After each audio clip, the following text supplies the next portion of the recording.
இயேசுவுக்கே புகழ். இயேசுவில் பிரியமானவர்களே, இன்று நம் ஆண்டவர் திருப்பாடல் 63 அதிகாரம் 8 வசனத்தினூடாக இவ்வாறு நம்மோடு பேசுகின்றார்.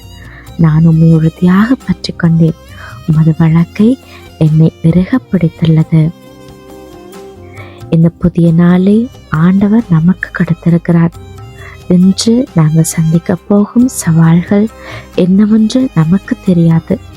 ஆனால் ஒரு விஷயம் மட்டும் உண்மை, நாங்கள் ஆண்டவரை பற்றி கொண்டிருக்கிறோம் என்பதை விட ஆண்டவர் நம்மை நெருக்கமாக பற்றி பிடித்திருக்கிறார் என்றதுதான் உண்மை. ஒவ்வொரு நாளும் எங்களுடைய வாழ்க்கையில புதிய வாய்ப்புகளையும் புதிய சவால்களையும் நாங்கள் எதிர்கொண்டு கொண்டுதான் இருக்கிறோம். அந்த நாளை எவ்வாறு எதிர்கொள்வோம் என்பது எங்களுடைய மனநிலையும் விசுவாசத்தையும் பொறுத்தது. இன்றைக்கு நாங்கள் சிந்திக்கிற இந்த வார்த்தை ஆண்டவருடனான நமக்கு இருக்கும் உறவின் ஆழத்தையும் அவர் நமக்கு தரும் பாதுகாப்பையும் நமக்கு நினைவுபடுத்தது. தாவீது இந்த வசனத்தை எழுதும்போது அவர் வாழ்க்கையில் பல சோதனைகளையும் எதிரிகளின் தாக்குதல்களையும் சந்தித்துக் கொண்டிருந்தார். எந்த போதிலும் அவர் தனது நம்பிக்கையை மனிதர்களிடமோ சூழ்நிலைகளிடமோ வைக்கவில்லை. மாறாக தன்னை படைத்த தன்னை காக்கும் ஆண்டவரையே உறுதியாக பற்றி கொண்டார். அதனால தான் அவர் நான் உம்மை உறுதியாக பற்றி கொண்டேன் என்று கூறினார்.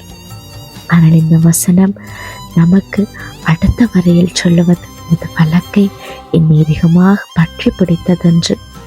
நாங்கள் ஆண்டவரை பற்றி பிடித்துக் கொள்வதை விட முக்கியமானது ஆண்டவர் நம்மை பற்றி கொண்டிருப்பது தான். மனிதர்களின் கைகள் தளர்ந்து போகலாம், நண்பர்கள் விலகிச் செல்லலாம், உறவுகள் மாறி போகலாம். ஆனால் ஆண்டவருடைய கை ஒருபோதும் எங்களை விட்டு விலகாது. அவர் தம் பிள்ளைகளை பாதுகாத்து வழிநடத்தி கொண்டு இருப்பார். இன்றைக்கு உன் வாழ்க்கையில ஏதேனும் போராட்டம் இருக்கலாம், எதிர்காலத்தை பற்றிய கவலை இருக்கலாம், குடும்ப பிரச்சனை, உடல்நல குறைவு அல்லது வேலை சம்பந்தமான சுமைகள் இருக்கலாம். ஆனால் இந்த வசனம் இன்றைக்கு உங்களுக்கு ஒரு உறுதியை கொடுக்கும், மனத்தில் ஒரு நம்பிக்கையை வளர்க்க உதவும். நீங்க தனியாக இல்லை, ஆண்டவர் உங்களோடு இருக்கிறார். அவரது வழக்கை உங்களை இறுக்கமாக பற்றி பிடிக்கிறது. இந்த வார்த்தையை மட்டும் நீங்க ஒரு நாளும் மறந்து போகாதீங்க. இந்த நாளை பயத்தோடும் கவலையோடும் தொடங்காம நம்பிக்கையோடும் விசுவாசத்தோடும் தொடங்குங்க. ஆண்டவரை பற்றி கொள்ளுங்க, அவருடைய வார்த்தையை இறுக்க பிடித்துக் கொள்ளுங்க. அவர் உங்களை ஒருபோதும் கைவிட மாட்டார். நீங்க தடுமாறினாலும் அவர் தன்னுடைய கரங்களால் உங்களை தாங்குவார்.